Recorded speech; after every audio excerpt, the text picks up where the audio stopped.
সবসময় তুমি যেটা চাইবে সেইটাই যে তোমার সাথে ঘটবে এমনটা কিন্তু নাও হতে পারে। Hello everyone, welcome back to my channel. তোমরা দেখছো মৌসুঞ্জু অফিসিয়াল, আর আমি বেশ কিছুদিন ধরে আমার কিন্তু প্রত্যেকটা সময় কাটছে অনেক ব্যস্ততায়। আর এই ব্যস্ততার মাঝেও কিন্তু আজকে চলে গিয়েছিলাম একটা স্পেশাল জায়গায়, আমার কিউটি পায়ের জন্মদিন। তো সেই কারণেই কিন্তু আমি টেডি বিয়ার আর প্রিন্স চলে গিয়েছিলাম ওর বার্থডে সেলিব্রেশন করার। সেইখানে যাওয়ার পর সবার সাথে কিন্তু বেশ এনজয় করছিলাম, বলতে পারো ফুল ফ্যামিলির সাথে আমরা কিন্তু বেশ এনজয় করেছি। অনেকক্ষণ বসে আড্ডা দেওয়ার পরে কিন্তু হঠাৎ করে আমি লক্ষ্য করি যে আমার কিউটি পাই কিন্তু একদমই নর্মালভাবে বসে আছে, মানে বার্থডে গার্ল একদমই নর্মালভাবে আছে। সেইটা কিন্তু একদমই ভালো লাগছিল না। আর ওকে আমি সেইটাই বলছিলাম যে তুমি কেন এখনো পর্যন্ত রেডি হও। আর আমার কথা বলার পরে পরেই কিন্তু ফট করে রেডি হয়ে যায়। আর তারপর শুরু হয় যত মজা আনন্দ। না মানে এটা কি মানা যায় বলো তো? যার অ্যাকাউন্ট, যে ভ্লগার, সেই কিন্তু ভ্লগ না করে এরকম লুকিয়ে লুকিয়ে বেড়ায়। ভাই তোর এত লজ্জা কিসের যে তোর ভিডিও তোকে করে দিচ্ছে কেউ, তবুও তুই এরকম করে মুখ লুকাচ্ছিস? জানি না গাইজ আমি এরকম কেন করি। আর এইখানে কিন্তু বেশিরভাগ মানুষই আমার ননদ হয় সম্পর্কে।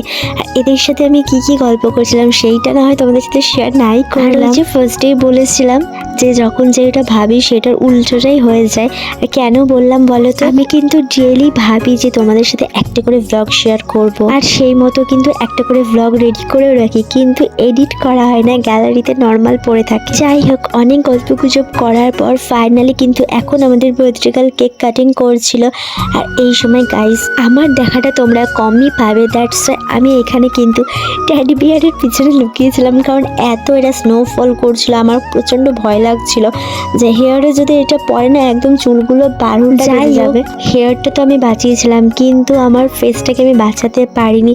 এইভাবে ফেসের মধ্যে কেক কে লাগায় ভাই? আর আমি জানি না কেউ ফেসে কেক লাগালে মুখটা আমি এরকম করি। ভেবে দেখলাম আমি যখন বলিকা বকরা হয়ে গিয়েছি তখন আমি কেন পিছিয়ে থাকবো আর সবাইকে ছেড়ে দেবো। আর ঠিক এইটা ভাবার পরে যেমন ভাবা তেমন কাজ, সবার গালে কিন্তু আমি একটু একটু করে কেক লাগানো স্টার্ট করি। এদিকে কিন্তু প্রিন্সের কাম্বার ছাড়ে না। যাই হোক, খুব মজা করার পরে আমি আর কিউটি পাই শুরু করে দিয়েছিলাম রিল বানানো, যেটা একটাও কিন্তু সেইভাবে কমপ্লিট করতে পারি। এরপরে কিন্তু খাওয়া দাওয়া করে আমরা বাড়ি চলে এসেছিলাম। আর বাড়ি আসার পরে কি ভূতে ধরেছিল জানি না, রিল বানাতে স্টার্ট করেছিলাম। আর তারপরে এখন পড়বো ঘুমিয়ে। তোমাদের সবার কাছে আমার রিকোয়েস্ট, বি লেট হলে পরেও একটুখানি তোমরা আমার কিউটি পাইকে বার্থডে উইশ করে দিও। আর আশা করছি তোমাদের এই ব্লগটা অনেকটা ভালো লেগেছে। তো তোমরা সবাই কিন্তু এই শীতের মধ্যে অনেক ভালো থাকবে, সুস্থ থাকবে। তো চলো আজকের মধ্যে এতটাই, টাটা।